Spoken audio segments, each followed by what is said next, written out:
नमस्कार विद्यार्थी मित्रांनो, मी स्वप्नील भंडारे इन्फिनिटी अकॅडमीच्या यूट्यूब प्लॅटफॉर्मवरती आपलं मनसे स्वागत करत आहे.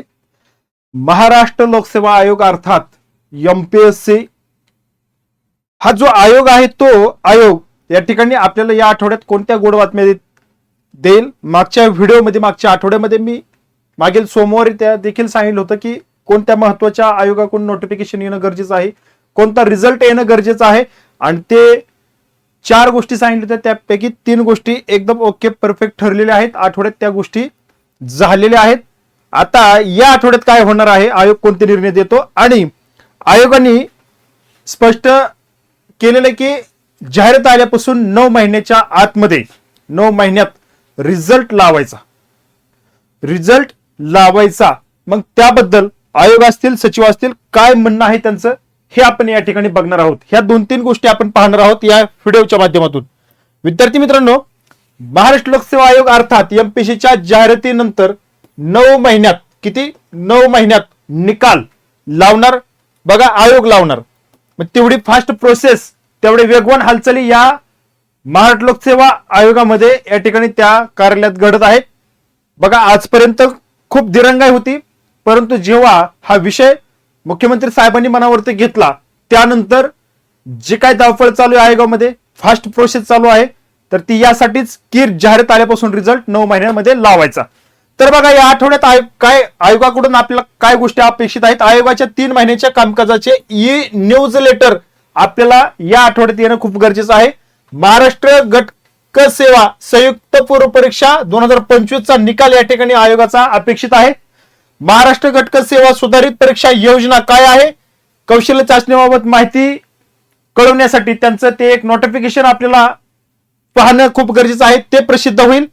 महाराष्ट्र गट सेवा संयुक्त पूर्व परीक्षा 2026 ची जाहिरात, फक्त मी मागील आठवड्यामध्ये ज्या काही गोष्टी सांगितल्या होत्या त्यामध्ये ही गोष्ट सांगितली होती, ती गोष्ट अद्याप आयोगाने अजून या ठिकाणी प्रसिद्ध केलेली नाही. जाहिरात ही बाकी आहे, ती अपेक्षित आहे की याच आठवड्यामध्ये प्रसिद्ध व्हायला पाहिजेत. बघा, आता या 4 गोष्टी मी तुम्हाला सांगतो या आठवड्यात या MPSC कडून आपल्याला अपेक्षित आहेत. बघा, त्यानंतर भरती प्रक्रियेला गती देण्यावर भर आहे आणि रखडलेल्या जे काही परीक्षा आणि काही निकाल आहेत आणि मुलाखती घेण्याची प्रक्रिया या ठिकाणी सुरू आहे, असं या ठिकाणी महेंद्र हरपळकर, सचिव महाराष्ट्र लोकसेवा आयोग यांचं या ठिकाणी म्हणणं आहे. भरती प्रक्रियेला वेग देण्यासाठी, गती देण्यासाठी जी काय प्रोसेस अवलंबायची त्याप्रमाणे त्यांनी पहिली बैठक घेतली होती की ज्या विभागाची मागणी पत्र वेळेवरती येत नाहीत त्याची जबाबदारी त्या विभागावरती त्यांनी ढकललेली आहे. त्यामुळं मागणी पत्र आयोगाकडे कमी वेळामध्ये कशी जाईल त्या संबंधी मागच्या वेळेस बैठक झाली. आता इथून पुढे जे काही हालचाली आहेत त्या हालचाली या ठिकाणी सुरू झालेल्या आहेत.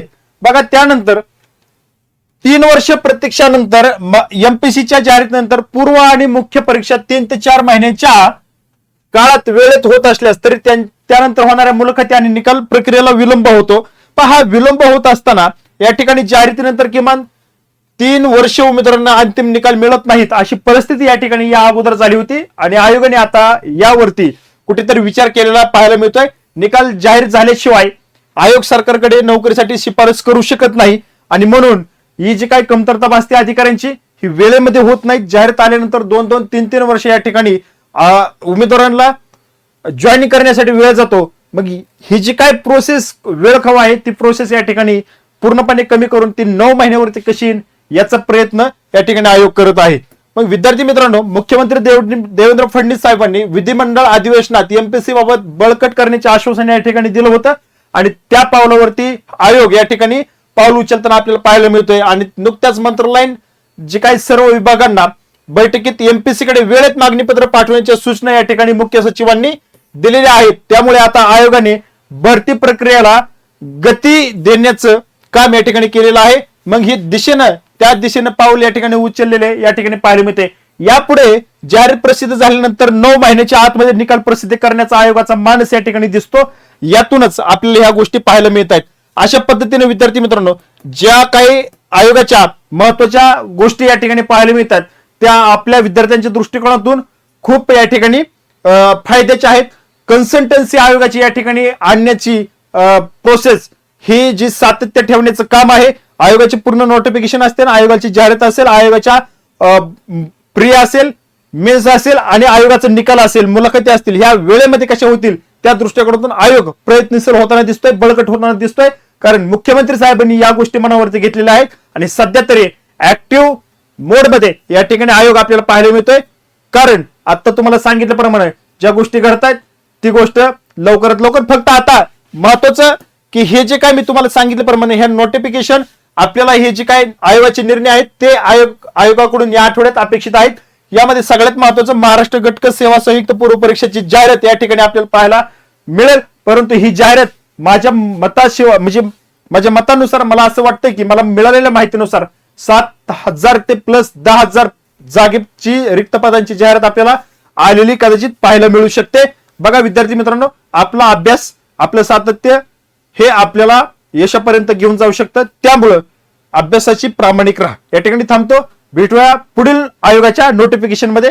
तुर्तास धन्यवाद.